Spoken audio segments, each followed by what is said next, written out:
O que é que a Igreja ensina a respeito da comunhão sobre as duas espécies?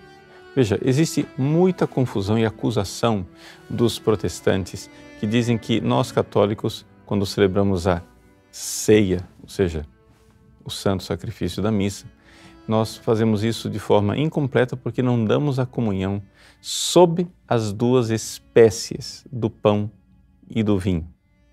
Essa heresia chama-se utraquismo, ou seja, nós cremos que não é necessário para comungar receber a Eucaristia sub utraque specie, ou seja, sobre as duas espécies. Utraque são duas, ambas espécies em latim. Vamos esclarecer primeiro o que é essa história de espécie. Veja só, o padre na missa consagra o pão e o pão se torna o corpo de Cristo, mas continua ali a aparência de pão.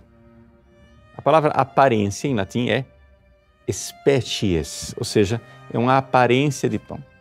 Então, quando a gente diz receber a comunhão sob ambas as espécies, quer dizer receber a comunhão sob ambas aparências, a aparência de pão e a aparência de vinho, porque ali não tem mais pão, ali não tem mais vinho. O que está ali é o corpo de Cristo, é o sangue de Cristo. Pois bem, então, quando nós recebemos a comunhão, podemos receber essa comunhão sob a aparência de pão ou sob a aparência de vinho ou sob ambas as aparências. Só que, seja de uma forma ou de outra, nós estamos recebendo Jesus por inteiro. Por quê? Por causa do mistério, não se assuste com a palavra, da união hipostática. Ou seja, Jesus, ele é uma única pessoa divina. E unida à sua pessoa divina está toda a sua natureza humana. Portanto, corpo, sangue e alma. A natureza humana inteira está unida a essa pessoa divina. Então não tem como se separar. Quando Jesus se fez homem, ele se fez homem para sempre. Portanto, ele está unido à sua humanidade em qualquer circunstância. Ou seja, quando Jesus, ali na cruz, por exemplo, morreu, o corpo se separou da alma, como acontece com as pessoas que morrem. Mas a divindade, ou seja, a pessoa divina da segunda pessoa da Santíssima Trindade, o Verbo eterno, ou seja, o Filho de Deus, não se separou nem do corpo, e nem da alma, e nem do sangue. Ou seja, Deus estava e está unido de forma plena, total e eterna com esta humanidade, a humanidade de Cristo. Portanto, quando Jesus ressuscitou, e ressuscitou glorioso, corpo, sangue e alma, gloriosos e transformados, ali o Cristo glorioso está unido à sua pessoa divina.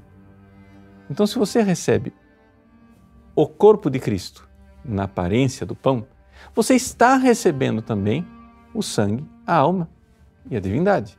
E se você recebe Cristo sob a aparência do vinho, ou seja, o sangue de Cristo, sob a aparência do vinho, você está recebendo também o corpo, a alma e a divindade.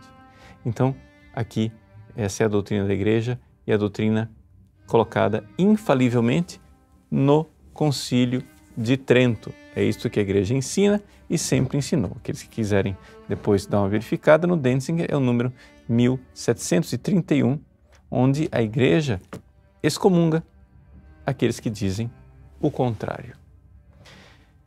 Veja, no entanto, existe uma circunstância, uma situação em que nós somos obrigados a receber a Eucaristia sob as duas espécies. Que ocasião é essa? É quando se trata de um sacerdote celebrante.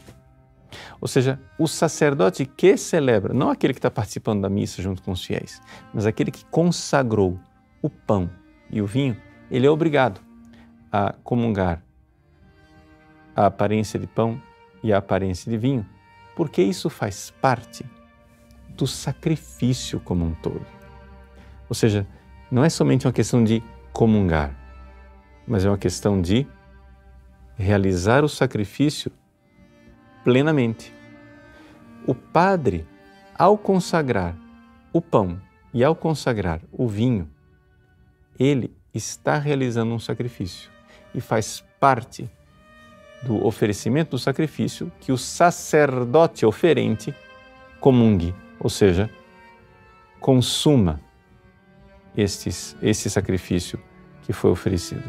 Então, aí está a doutrina da Igreja, que nos ensina que podemos receber o Cristo todo, mesmo sob uma única espécie.